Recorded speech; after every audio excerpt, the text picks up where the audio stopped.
Bonjour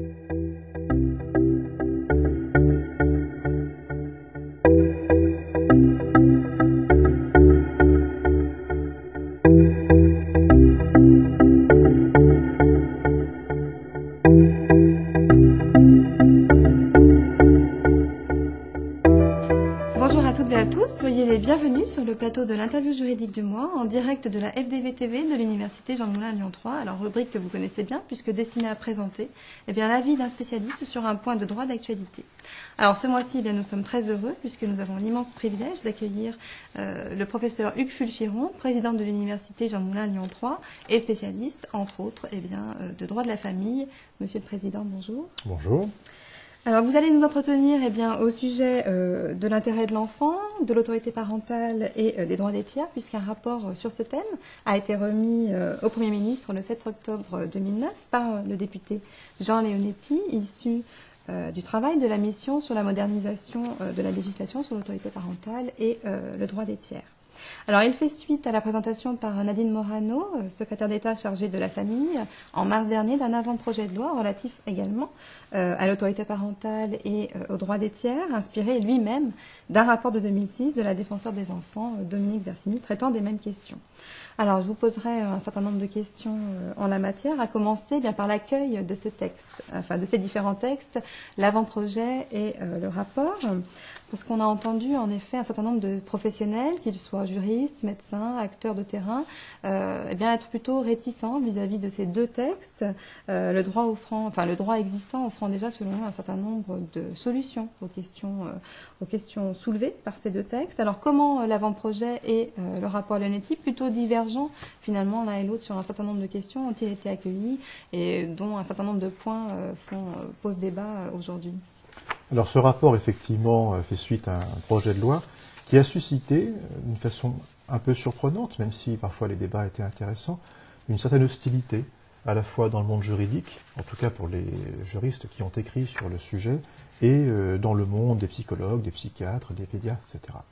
Alors que reprochait-on à cette idée de créer un statut du tiers, enfin du beau-parent, mais en fait plus généralement du tiers? On reprochait deux choses. On reprochait par ce statut de préparer la création de liens de filiation dans le cadre de familles homoparentales, donc une sorte de projet général mais qui masquait un projet plus particulier consacré aux familles homoparentales. Et on lui a reproché également de remettre en cause un principe essentiel de notre droit de la famille, le principe de coparentalité. Après la séparation, ce sont les parents qui doivent prendre en charge leur enfant.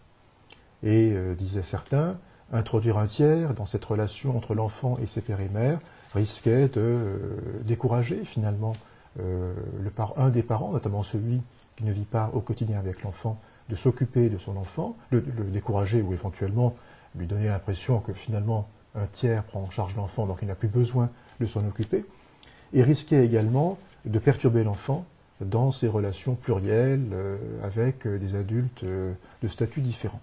Donc c'était les deux grands arguments, l'intérêt de l'enfant qui pourrait être perturbé par cette multiplication d'acteurs après la séparation, et second argument donc la question de la famille homoparentale que ce texte permettrait, en partie en tout cas, d'organiser. Alors c'est face à ces différentes réactions que le gouvernement a préféré temporiser en quelque sorte, en nommant M. Leonetti pour animer cette commission de réflexion.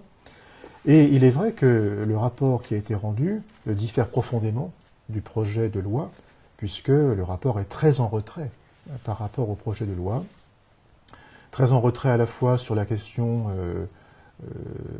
de la prise en charge par le tiers de l'enfant au quotidien, la question des actes usuels, que le projet définissait, que le rapport propose de redéfinir également, mais de façon peut-être plus positive, mais en même temps plus restreinte, et diffère surtout sur les possibilités pour le tiers de prendre en charge l'enfant. Qu'il s'agisse des conventions permettant le partage de l'autorité parentale, ou qu'il s'agisse de la prise en charge par le tiers après le décès d'un des parents de l'enfant.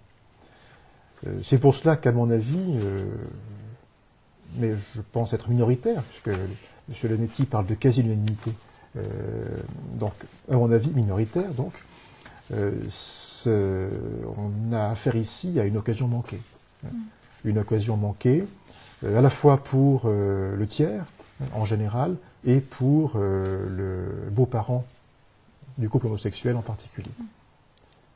D'accord. Bon, merci beaucoup pour ces éléments. Alors, effectivement, on voit bien que c'est la place du tiers et le statut du beau-parent qui pose un certain nombre de questions. Et à cela, finalement, alors le rapport, on a l'impression, tente de répondre en disant que, en raison de la diversité, de la complexité de situations en matière de vie familiale, eh bien, il faut finalement préconiser, encourager davantage des solutions sur mesure, alors qui tentent à faire prévaloir l'intérêt supérieur de l'enfant.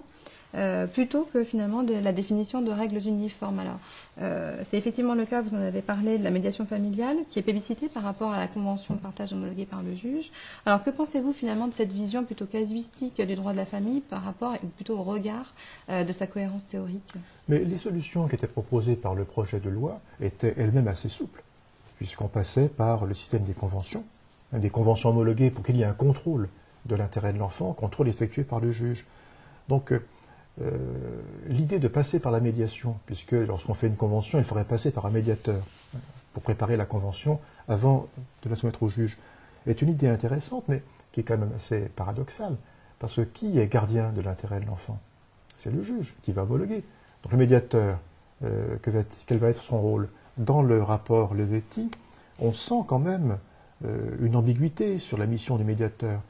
Tantôt on parle de médiation classique, rapprocher les points de vue, tenter de trouver un terrain d'entente par des concessions réciproques, enfin bon, et en confusion avec le statut d'un arbitre qui serait là pour dire aux parents ce qui est bien, ce qui ne l'est pas, et éventuellement parfois pour arbitrer au sens strict entre les propositions des parents.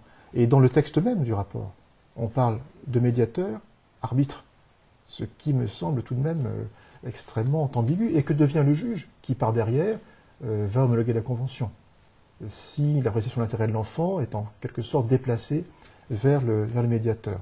Donc oui, au développement de la médiation, c'est quelque chose qui paraît effectivement très important pour apaiser les conflits familiaux et éventuellement contribuer à cette déjudiciarisation que le rapport Guinchard préconise, pour une justice apaisée, pour reprendre l'expression du rapport du recteur Guinchard. Donc oui, pour la médiation, mais pas dans n'importe quelle condition et pour n'importe quelle hypothèse. Autant dans le cas de contentieux potentiels, on doit développer la médiation, autant lorsque les parents sont d'accord, préparent une convention, pourquoi diable faudrait-il qu'un médiateur intervienne en amont?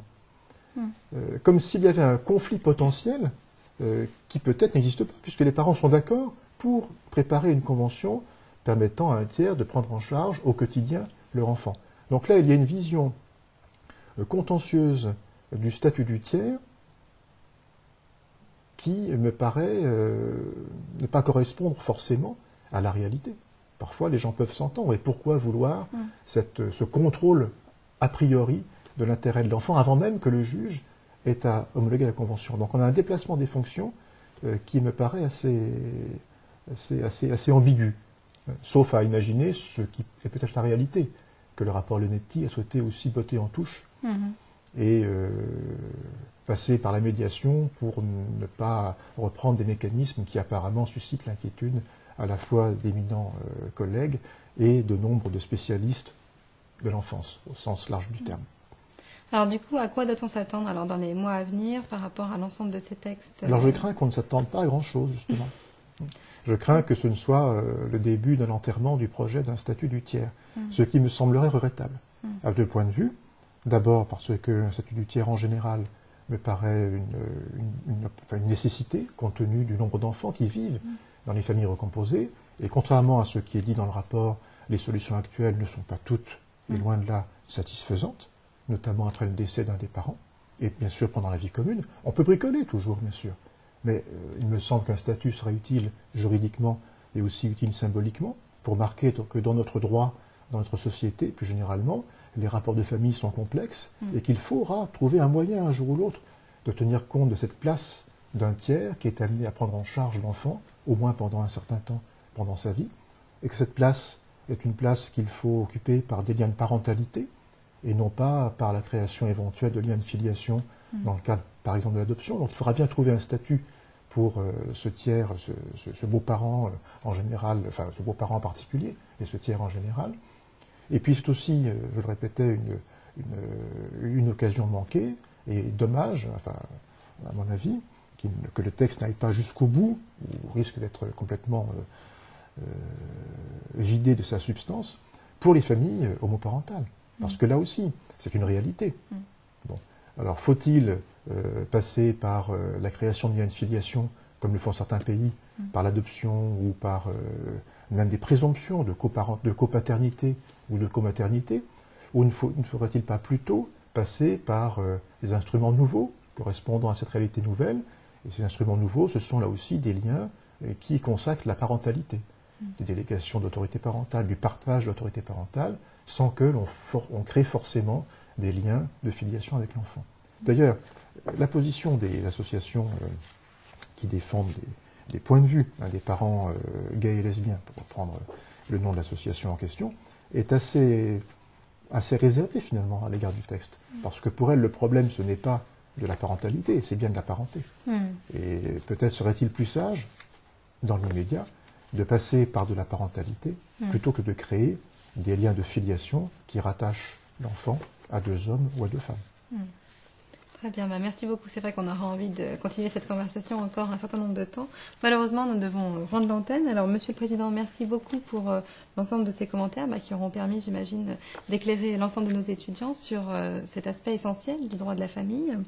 Et qui ne manqueront pas, je l'espère, d'aller consulter l'ensemble des ouvrages et articles dont vous êtes l'auteur traitant de ces questions de conjugalité, parentalité, parenté. Quant à moi, je vous donne rendez-vous le mois prochain pour une nouvelle interview juridique du mois. Et puis d'ici là, laissez libre cours à votre curiosité.